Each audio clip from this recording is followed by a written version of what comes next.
Ayaw mamatay. Ayaw mag-off. Christmas lights, ABS, traction control, check brakes. Ay, ay, ay. Ang daming gagawin. Ayan. Bukas pa rin yung room light. Tsaka tong ilaw dito. Pati yung... Oh, wala na ilaw sa likod. Ayun, meron pa.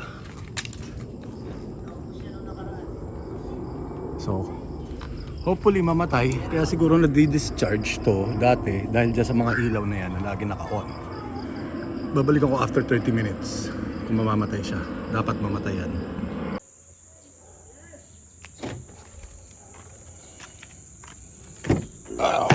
Good morning.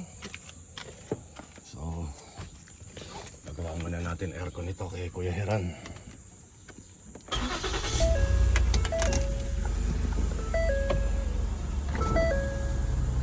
As you can see, nakailaw ang traction control, ABS, tsaka yung brake. Ito yung foot brake niya, parang handbrake. It's not working, I don't know why. So we'll have that checked too, yung clutch. Okay, so the errors showing. Check braking system. Oil change require. Collision repair. Oh, okay. Okay. Scanner kailangan nito. Let's go. Ay, ang sakit mo sa mukha. Hindi raw kaya i-repair itong cluster panel gauge.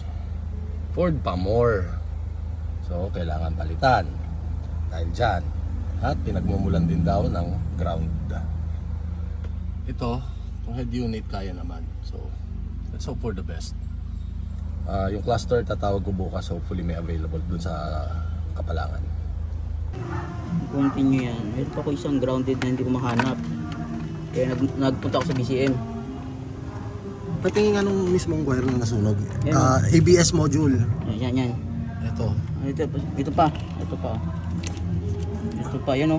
Ano kaya naging cause? Bakit nasunog yan? Normal yan. Pag over. Over. Parang sakit niya talaga yan.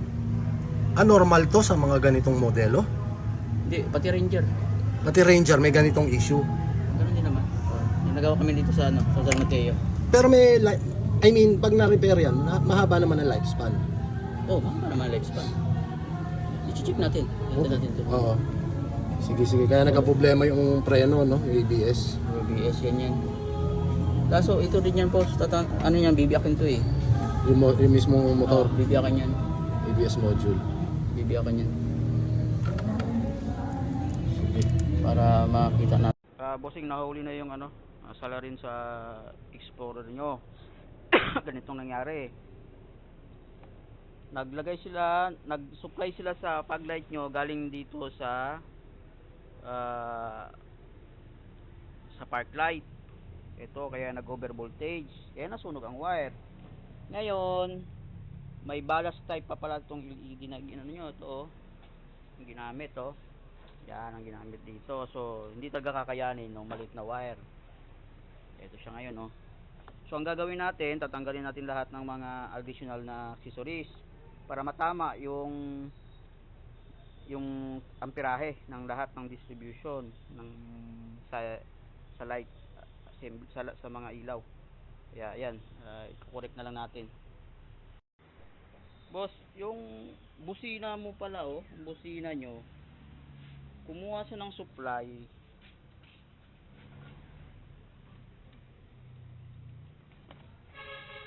Yan, dito sa positive. Sa positive mismo yung power niya, pero kumuha siya ng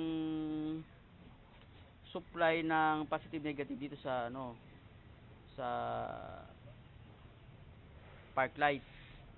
Ngayon, ang tanong ko, may busina pa ba kayo nung bago mawala to? Kasi may tama ang BCM, ang daming grounded eh. Oops. Resealing. with Edwin from Aguila Glass. Naka-intact dito yan mismo. Ano? Naka-intact to dito. Okay. Bumili ka niya kasama to. So, kailangan, pag nagpalit ng goma, kasama talaga to. Ibig. Plastic lang pala siya na nakapatong, no? Pero intact naman yung goma, walang tagas, di ba? Saan ba ba? Yan o, yan o. Sa... Ito. So, grounded yung BCM. Oh, na grounded. Okay. Ito naman. Kasi, asan yung proof na, ayun, ito. Dati nang binuksan dahil dito, di ba? Dati nang may bukas yan na. Dati na may repair.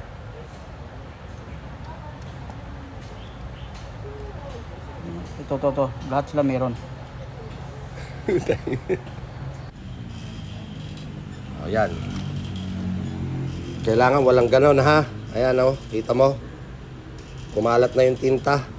Kailangan maayos yung bigay mo sa akin, ha? Tsaka ito. Sa foot brake. Check mo, tapos chat mo sa akin magkano. Boss, ito. Gawa na yung cluster.